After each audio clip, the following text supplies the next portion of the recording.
Hello बच्चों, आज आप लोग का एक बहुत ही महत्वपूर्ण लेसन का ऑब्जेक्टिव बताने वाले हैं। इसमें सिर्फ ऑब्जेक्टिव ही बताएंगे जिसमें आप लोग का नीट कंपटीशन में काम आएगा। जो विद्यार्थी इंजीनियरिंग के एग्जाम देने वाले हैं उनके लिए भी काम आ जाएगा, और जो बोर्ड के एग्जाम देने वाले हैं उनके लिए भी काम आएगा, या जो विद्यार्थी एनडीए या और भी कोई कंपटीशन के एग्जाम देने वाले हैं उनके लिए भी काम आएगा। और प्रत्येक टाइप का अलग अलग का ऑब्जेक्टिव बताएंगे, जिसमें एक इनवर्स ट्रिमेट्री फंक्शन है। इसमें एक बहुत ही महत्वपूर्ण टर्म लिखा हुआ है जो डोमेन और रेंज का कंडीशन है। सबसे पहले तो इसमें जो डोमेन और रेंज लिखा हुआ है कि साइन इनवर्स का डोमेन -1 से +1 और रेंज -90 से +90। क्लियर। और इसमें और भी लिखा गया है कॉस इनवर्स का डोमेन और रेंज, tan इनवर्स का। आर का मतलब हुआ रियल नंबर जो -∞ से +∞ तक लिख सकते हैं। -∞ to +∞ लिख सकते हैं, या फिर कॉट इनवर्स जो डोमेन है ये रियल नंबर लिखा हुआ है, जो इसको भी लिख सकते हैं -∞ to +∞, आर नहीं लिख करके, ठीक है। और इसका रेंज 0 से 180, इसको पाई लिखा हुआ है। या फिर सेक इनवर्स का डोमेन जो है पूरा रियल नंबर होगा, जिसमें से -1 और +1 के बीच का टर्म को छोड़ करके। वैसा ही रेंज जो है 0 से 180 है, जो 90 को छोड़ करके। कॉसेक इनवर्स का साइड टर्म रहेगा, ठीक है। डोमेन और रेंज जिसमें से पूरा रियल नंबर है, जिसमें -1 और +1 के बीच को छोड़ करके, और रेंज -90 से +90 जिसमें 0 को छोड़ के, एक्सेप्ट ऑफ 0। रेंज का दूसरा नाम प्रिंसिपल वैल्यू भी बोल सकते हैं, ठीक है।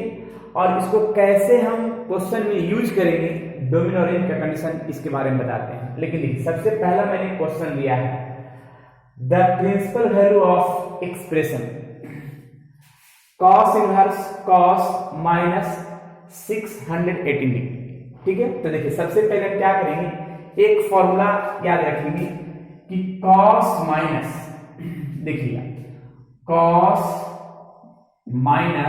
-थीटा, कॉस -थीटा बराबर फॉर्मूला होता है कॉस थीटा, जो सभी को ध्यान में होगा, जो 11th क्लास में पढ़ना था। Cos -theta equals to cos theta. देखिएगा question, cos inverse cos -618, clear.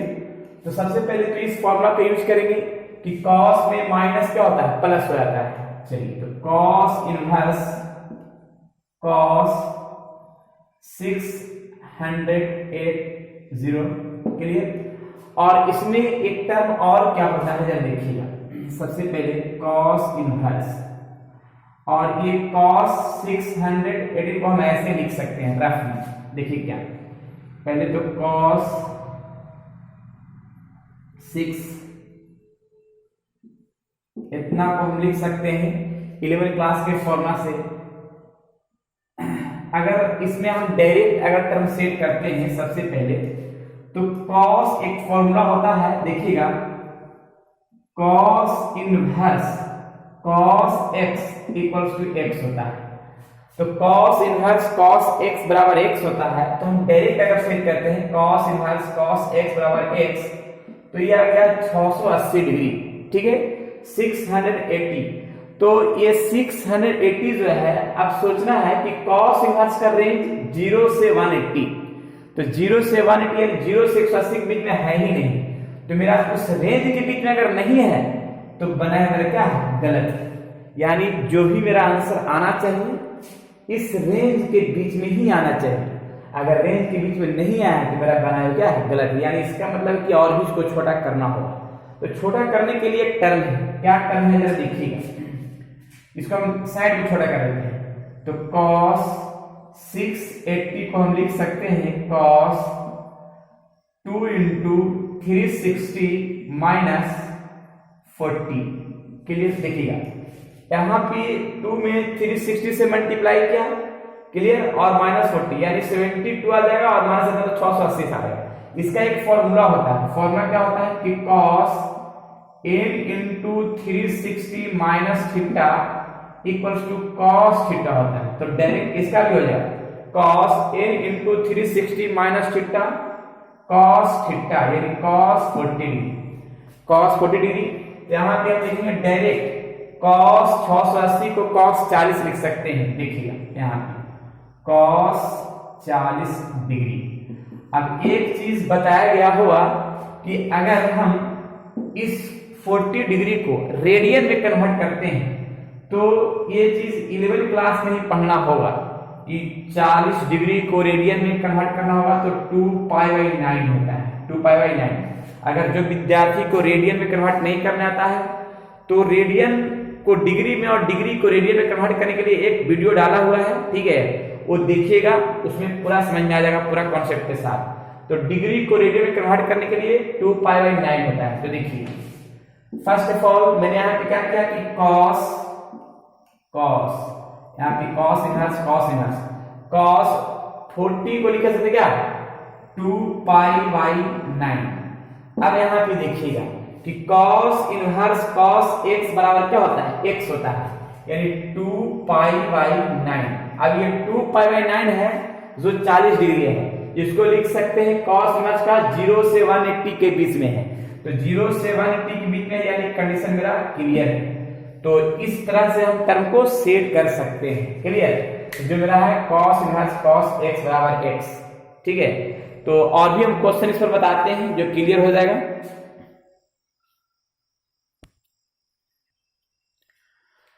Question number second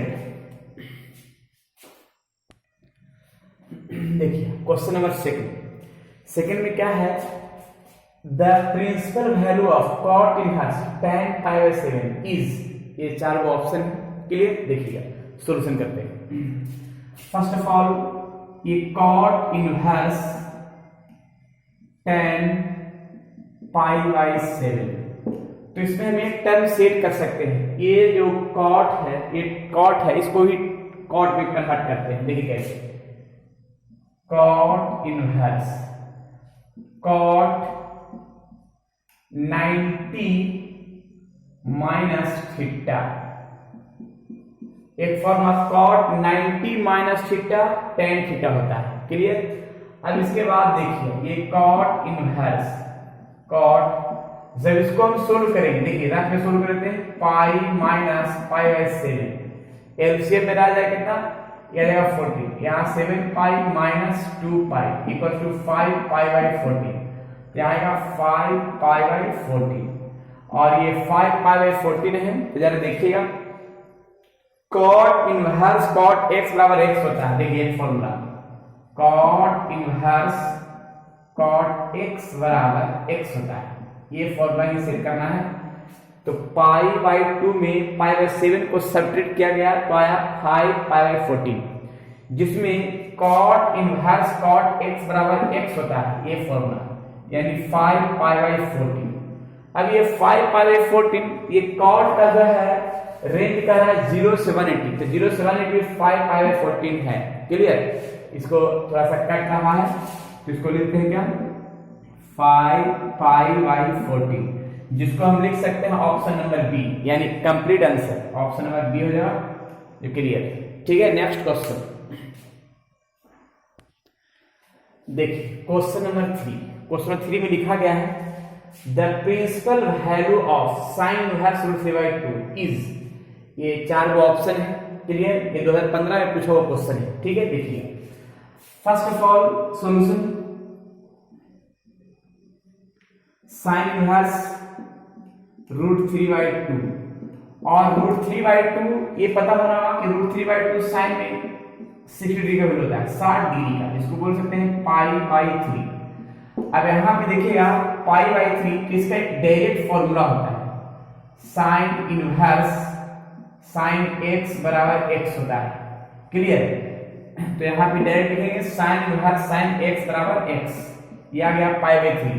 तो ये π/3 जो आया है यानी 60 डिग्री जो आया है, इसका रेंज के बीच में है कि नहीं, -90 से +90 के बीच में है π/3, तो मेरा बनाया क्या है, ये सही है, यानी ये कंप्लीट आंसर। लेकिन इसका ऑप्शन कौन सा होगा, तो ऑप्शन नंबर डी होगा, यानी ऑप्शन इसका डी होगा। क्लियर। तो इस तरह से हम सोल्व कर सकते हैं क्वेश्चन को।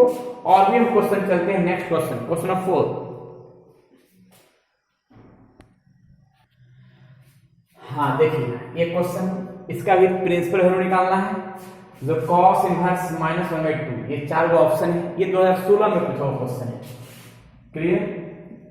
2016 क्लियर। देखिए फर्स्ट ऑफ ऑल सॉल्यूशन का टर्म cos इनवर्स -1/2। क्लियर? तो सबसे पहले एक फॉर्मूला याद करवाते हैं। देखिएगा कि cos inverse minus x equals to pi minus cos inverse x, pi minus cos inverse x। cos inverse minus x बराबर pi minus cos inverse x। तो देखिए यहाँ cos इनवर्स माइनस x हुआ pi minus cos inverse x। Clear हो गया? Pi minus cos inverse x। अब इसके बाद जरा देखिएगा, ये पाई है माइनस cos इनवर्स है, और देखिएगा 1/2 cos में 60 डिग्री का वैल्यू होता है, पाई/3। क्लियर? जिसमें हम लिख सकते हैं ये पाई तो पाई है, और cos इनवर्स cos x बराबर x होता है डायरेक्ट फॉर्मूला के अनुसार। जिसको पाई में से पाई/3 को सेपरेट करेंगे तो आ जाएगा 2π/3। ये 2π/3 अर्थात 120। तो ये cos इनवर्स का रेंज जो देखेंगे तो cos इनवर्स का रेंज 0 से 180 है। अब 0 से 180 के बीच में है 120, यानी है, यानी मेरा कंप्लीट सही है, यानी ऑप्शन नंबर क्या हो जाएगा? सी, यानी ये कंप्लीट आंसर। क्लियर? तो ये 2016 में क्वेश्चन पूछा हुआ है। Clear? Next question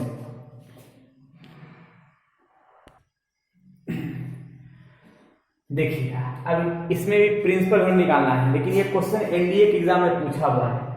the principal value of cos inverse cos 13π/6 is, ये ऑप्शन है। क्लियर? तो देखिए कैसे सोल्व करेंगे।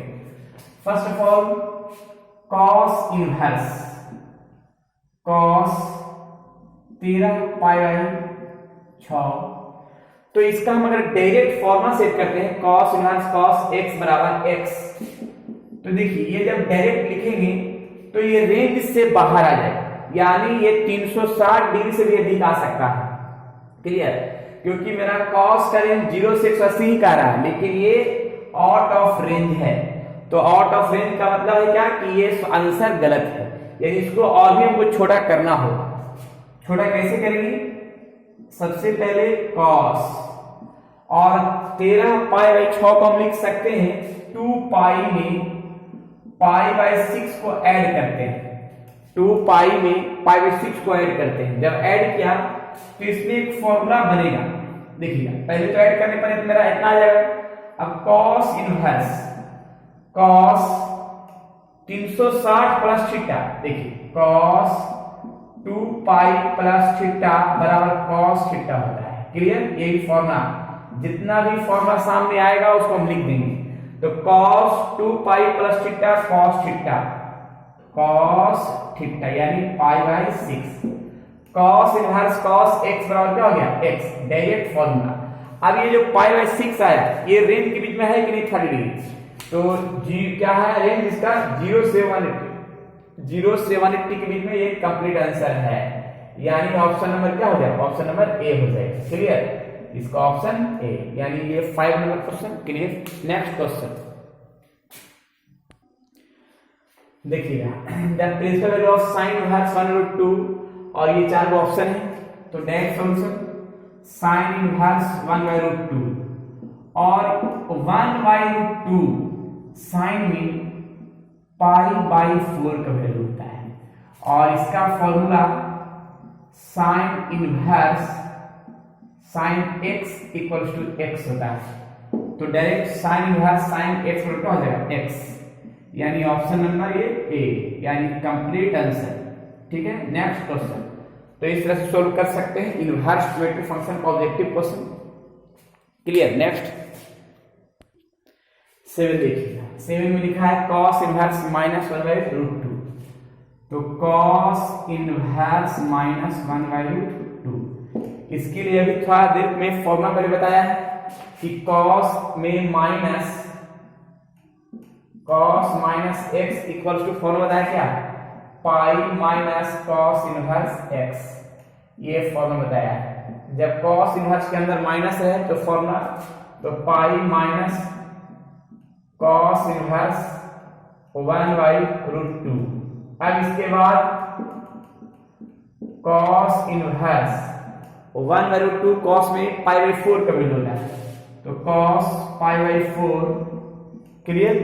और ये cos इनवर्स cos x बराबर x clear.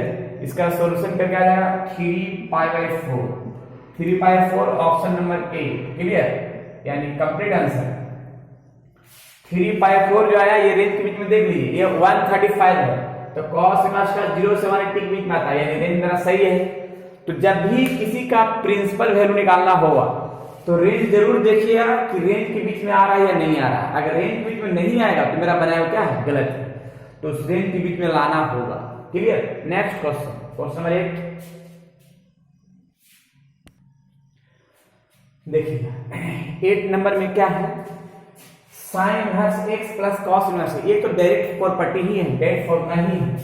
Sign inverse x plus cos inverse x equals to direct π/2 ही होता है, ये फॉर्मूला है।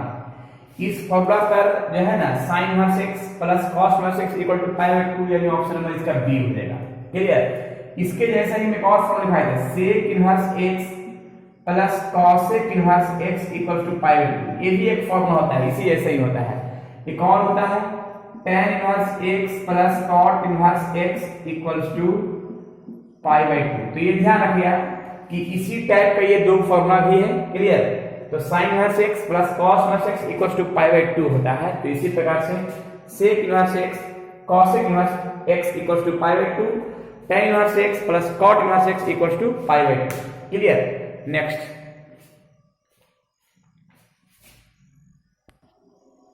देखिए, cosec इनवर्स -2 क्लियर, क्या वैल्यू होगा, प्रिंसिपल वैल्यू, जिसमें से 4 ऑप्शन सामने दिख रहा है। देखिए solution, first of all cosec inverse -2, तो cosec में -x बराबर माइनस cosec इनवर्स x होता है, minus cosec inverse x clear. तो ये माइनस बाहर आ जाएगा, माइनस cosec इनवर्स 2 और माइनस cosec इनवर्स, और ये 2 जो होता है 30 डिवाइड होता है, जिसको बोल सकते हैं cosec π/6, और यहाँ की फॉर्मूला होता है cosec इनवर्स cosec x बराबर x होता है, ये भी फॉर्मूला है। तो ये माइनस माइनस ही रह जाएगा, लेकिन cosec इनवर्स cosec x बराबर x होता है, यानी π/6। अब इसका रेंज जो है, इसका रेंज जो है cosec इनवर्स का -90 से +90, तो -90 से +90 में है -30, यानी है माइनस, यानी ऑप्शन नंबर डी, यानी ये कंप्लीट आंसर क्लियर। तो इसे सोल्व कर सकते हैं। क्वेश्चन नंबर 10 नेक्स्ट देखिए। अब क्वेश्चन नंबर 10 में क्या है, क्वेश्चन नंबर 10 में लिखा है कि the domain of function cos inverse 2x - 1 इस 4 गो ऑप्शन है। सबसे पहले से हम एक चीज याद करवाते हैं कि y equals to cos inverse x है, y इक्वल टू क्या है, cos इनवर्स x। तो cos इनवर्स का जो डोमेन है -1 से +1, इस -1 से +1 को मैं ऐसे लिख सकते हैं, -1 से बड़ा और +1 से छोटा, यानी जो मेरा यहाँ पे एंगल दिख रहा है, ठीक है, y equal to cos inverse x। अगर इसका डोमेन पूछे तो -1 से +1, यानी मेरा x जो है वो यहाँ होगा और -1 और +1 के बीच में ही होगा।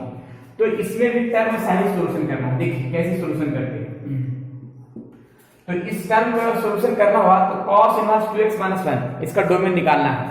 तो ये जो टर्म दिख रहा है इसमें क्या करेंगे कि -1 से +1 के बीच में ही मेरा ये टर्म होगा। जैसे मैंने यहाँ बताया कि y equal to cos inverse x, इसका डोमेन -1 से +1, अगर यहाँ पे जो भी रहेगा 2x रहेगा तो यहाँ पे लिखाएगा 2x -1 से +1, यहाँ 3 cos इनवर्स 3x रहेगा तो -1 से +1 और यहाँ पे 3x भी लिखा है। क्लियर? तो यहाँ पे देखिए cos इनवर्स 2x - 1 है, तो -1 से +1 2x - 1। अब इसका टर्म को ऐसा सोल्व करना है ताकि सोल्व करने पर ये टर्म यहाँ px आ जाए। ठीक है, इनइक्वालिटी मेथड द्वारा जो 11th क्लास में पढ़ना था। देखिए कैसे सोल्व करेंगे। प्रत्येक टर्म में हम 1 को ऐड करते हैं, एडिंग। जब दोनों तरफ 1 हम ऐड करते हैं तो देखिएगा, क्लियर? अब दोनों तरफ 1 ऐड हो जाए क्या आएगा, 0 आ जाएगा, और यहाँ आ जाएगा 2x आ जाएगा। क्लियर? और यहाँ पे आ जाएगा 2 आ जाएगा। क्लियर? यहां तक तो कोई डाउट नहीं। अब इसके बाद जरा देखिएगा, इसका 1 मिनट।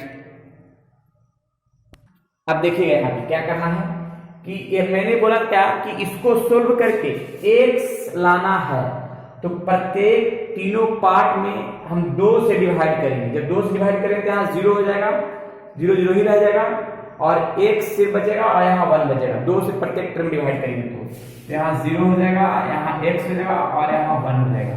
तो ये मेरा हो गया डोमेन, यानी डोमेन को हम लिख सकते हैं ऐसे x बिलोंग्स टू, यानी 0 से 1 के बीच का, 0 से 1 के बीच का। ऑप्शन है, हाँ, ऑप्शन नंबर ए, यानी ये रहा कंप्लीट आंसर जो सामने दिख गया। क्लियर? इस तरह सॉल्यूशन कर सकते हैं डोमेन निकालने का कंडीशन में। और भी हम क्वेश्चन आते हैं इसी पर। Next question. लेकिन इसमें एक चीज हमेशा ध्यान रखना है, डोमेन निकालना हुआ तो पहले जो ओरिजिनली डोमेन जिसका होता है, कॉस इनवर्स का जो ओरिजिनल डोमेन होता है उसका मैंने लिख दिया -1 से +1, और उसी के आधार पर मैंने टर्म को सोल्व कर दिया। क्लियर? चलिए ऐसा ही एक और क्वेश्चन देते हैं। नेक्स्ट क्वेश्चन देखिए, ये क्वेश्चन भी fx बराबर sin इनवर्स √x - 1, इसका भी डोमेन ही निकालना है। तो पहले जिस फंक्शन का डोमेन निकालना होगा, पहले उसका ओरिजिनल टर्म निकालेंगे, y = sin इनवर्स x, और sin इनवर्स का डोमेन -1 से +1। तो जस्ट इसको इस तरह से भी लिख सकते हैं, -1 से +1 के बीच का। यहाँ पे x है, यहाँ x लिखेंगे, अगर यहाँ 2x रहेगा तो 2x लिखेंगे, और -1 से +1 ही लिखेंगे। क्लियर?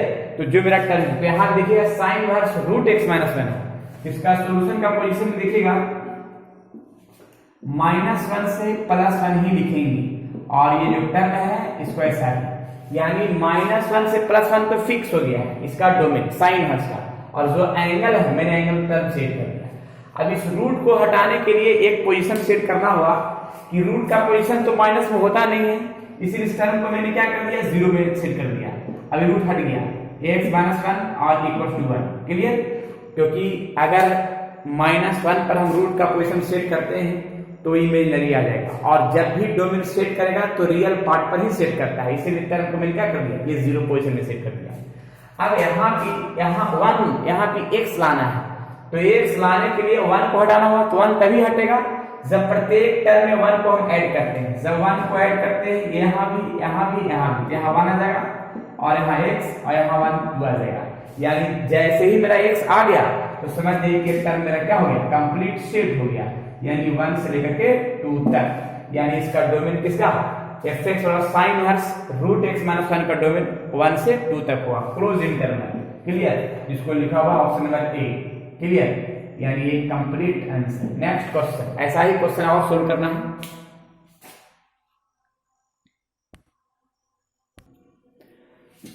देखिए इस 12 नंबर क्वेश्चन है, इसमें भी लिखा गया है क्या, सबसे पहले the domain of y = cos inverse x² - 4 is, ये 4 option A B C and D। Clear? तो सबसे पहले हम एक काम क्या कर सकते हैं, इसका सॉल्यूशन यहां से y = cos इनवर्स x, इसका जो डोमेन होता है -1 से +1। क्लियर? तो जस्ट इसमें वही काम करेंगे, यहाँ पे x का टर्म मेरा क्या है, x² - 4 है, तो ऐसा ही सॉल्यूशन करेंगे, -1 से बड़ा और +1 से छोटा, जो एंगल मेरा x² - 4 है। अब इस टर्म में एक काम कर सकते हैं, क्या कर सकते हैं कि पहले तो हम x लाने के लिए यहाँ पे 4 को हटाना होगा। 4 हटाने के लिए मैंने क्या किया कि 4 को ऐड कर दिया। जब 4 ऐड हुआ इसमें, -1 + 4, जब ऐड हुआ तो ये खत्म हो गया, 1 + 4, यानी आ जाएगा कितना, ये आ जाएगा 3x² f5। क्लियर। अब इसमें हम दो टर्म बनाते हैं, एक टर्म बनाते हैं इसका मेन, देखिएगा 3 से बड़ा का टर्म हो गया एक, और एक हो जाएगा इससे एक्स स्क्वायर का टर्म हो जाएगा एक्स स्क्वायर लेस देन 5 का टर्म हो जाएगा। क्लियर। जिसमें सबसे पहले हम एक काम क्या करते हैं, देखिएगा इसको हम ऐसे भी लिख सकते हैं एक्स स्क्वायर ग्रेटर देन 3, और दोनों तरफ हम रूट करते हैं, दोनों तरफ रूट कर दिया और रूट किया, तो इसके बाद देखिएगा जब रूट किया गया ऐसे, तो एक चीज पहले कभी पढ़े होंगे, स्क्वायर रूट का वैल्यू, स्क्वायर रूट का वैल्यू मॉडुलस एक्स के बराबर होता है, मॉडुलस एक्स के बराबर होगा। लेकिन इसका एक फॉर्म होता है, इसका एक फॉर्म होता है क्या, देखिएगा साइड में यहां पे लिख देते हैं कि modulus x greater then constant. देखिए यहां पे हम लिख रहे हैं modulus x greater then constant. थोड़ा सा 1 मिनट लगता है कि साइन कर रहा है। हाँ देखिए यहाँ पे मॉडुलस एक्स ग्रेटर देन अगर कांस्टेंट टर्म रहे तो x less than minus k और x greater than equals to k, just इसी का ये रूल यहाँ पे हम सेट कर रहे हैं। पहले हम इस टर्म को सोल्व कर लेंगे, फिर इस टर्म को सोल्व कर लेंगे, उसके बाद फिर आगे करेंगे। देखिएगा तो पहले हम क्या करते हैं, इसका x less than equals to -3 और x greater than equals to 3, यानी ये कंडीशन देखिए एक साइन स्क्रीन के टर्म पर हम सेट कर रहे हैं ऐसे। क्या हुआ कि माइनस इन्फिनाइट से प्लस इन्फिनाइट। अब इस टर्म के लिए क्या करेंगे कि -√3 है और ये +√3 है। ये टर्म जो बता रहा है कि -√3 से छोटा, तो -√3 से छोटा ये साइड में चला जाएगा, और फिर इसका टर्म बता रहा है कि ये टर्म जो है ना ये साइड में चला जाएगा, यानी -√3 से बड़ा ये, तो इसका ये टर्म यही पर कंडीशन सेट करेगा। क्लियर। ये पोजीशन हो किसका, इस टर्म का। अब इसका हम सोल्व करते हैं ये साइड, थोड़ा सा एक टर्म जरा कैमरा को साइड कर रहे हैं। हाँ देखिए अब साइड हो गया। सबसे पहले देखिए तो अब इस टर्म को सेट करते हैं ऐसा ही साइन स्क्रीन के टर्म से, तो इसमें भी क्या करेंगे, रूट करते हैं। पहले तो हम रूट करेंगे, जब रूट किया गया लेस देन ये हो गया क्या 5 का भी रूट। क्लियर। अब लेकिन यहाँ पे साइन कर रहा है, यहाँ पे सोल्व करते हैं सबसे अच्छा एक्स स्क्वायर लेस देन 5। अब इसमें हम एक टर्म सेट कर सकते हैं, दोनों तरफ रूट कर देते हैं। रूट किया गया तो रूट जब करेंगे तो मॉडुलस जो होता है स्क्वायर रूट के बराबर होता है, यहाँ पे स्क्वायर रूट मॉडुलस के बराबर हो गया। लेकिन इसमें एक कंडीशन बनेगा, यहाँ पे एक नोटेड पॉइंट जो शायद 11 में पढ़ना था सभी को, modulus x less then constant term, इसके लिए होता है कि -k से बड़ा और +k से छोटा, ये टर्म याद रखिएगा। तो यहाँ भी टर्म दिखाया क्या, -√5 से बड़ा और +√5 से छोटा x का वैल्यू होगा। क्लियर। जब टर्म मैंने यहाँ पे बता दिया कि modulus x less than equals to constant term है, तो -k से बड़ा और +k से छोटा, जो टर्म मैंने सामने दिखा दिया है। अब इसको हम ग्राफ के माध्यम से ऐसे बना सकते हैं, -∞ +∞ ऐसे, -√5 और +√5। ये जो ग्राफ होगा ये दोनों मिला करके ऐसे होगा, यानी -√5 और +√5 के बीच में कहीं होगा, ये सेकेंड टर्म के लिए और इधर फर्स्ट टर्म के लिए। अब दोनों ग्राफ को हम मिला देते हैं, जो दोनों ग्राफ जो मिलने के बाद टर्म बनेगा वही उसका डोमेन कहा जाएगा। देखिए ये ग्राफ देन ग्राफ में -∞ और ये हो गया +∞। अब -∞ और +∞ में एक कंडीशन क्या है कि -√3 +√3 -√5 +√5। तो ये हम एक काम क्या करेंगे कि ये टर्म जो दिख रहा है पहले सबसे छोटा -√5 है, -√3 है, +√3 हो गया और +√5 हो गया। ग्राफ कैसे कैसे बनेगा देखिए। पहले तो ग्राफ में ये जो जा रहा है ग्राफ ऐसे जा रहा है और इसका ग्राफ इस तरह से जा रहा है। क्लियर। ये ऊपर ग्राफ और फिर इसका ग्राफ देखिए कहां से है, ये ग्राफ यहां से यहां तक है, √5 तक है। अब दोनों में जो कॉमन ग्राफ बनेगा वही इसका डोमेन टर्म सेट होगा। जो इंटरसेक्शन टर्म होगा वही इसका डोमेन होगा। यानी इसका जरा देख लीजिए, इसका हो जाए क्या, -√5 से -√3 यूनियन √3 से √5, ये कंप्लीट आंसर हो गया। जो ऑप्शन नंबर क्या हो जाएगा, ये ऑप्शन नंबर डी हो जाएगा। ये ऑप्शन नंबर ये डी कंप्लीट आंसर। क्लियर? तो इस तरह से हम डोमेन निकाल सकते हैं। कुछ क्वेश्चन जो होता है थोड़ा सा बड़ा होता है, जो सामने दिख रहा है, इसको थोड़ा सा कैमरा हम साइड में कर दे रहे हैं ताकि सभी विद्यार्थी को दिख सके क्वेश्चन, और इसका ऑप्शन भी देख लीजिए। क्लियर? ये हो गया। तो यही ऑप्शन नंबर डी जो है ये मेरा क्लियर है। ऑप्शन नंबर डी कंप्लीट से, ठीक है, क्योंकि ऑप्शन नंबर बी सी में तो इंटरसेक्शन है, जो ये होगा ही नहीं, ये और बी तो खत्म हो गया। तो बताइए, ये सामने दिख रहा है सॉल्यूशन। चलिए नेक्स्ट क्वेश्चन। और अब जो बताएंगे नेक्स्ट क्वेश्चन वो अगले वीडियो में बताएंगे। जब तक के लिए जितना बताया गया है इसको अच्छा से रिवीजन कर ले और क्लियर कर ले। ये आप लोग का जो है अनेक कंपटीशन में आएगा, ठीक है, ये बोर्ड में भी आएगा, इंजीनियरिंग के एग्जाम में भी आएगा, और भी जो है एनडीए वगैरह का एग्जाम में भी आएगा, ठीक है। जब तक के लिए जितना बताया गया है उसको मेहनत कीजिए, और नेक्स्ट वीडियो के लिए फिर जो है हम इसका तैयारी करते हैं। चलिए ठीक है।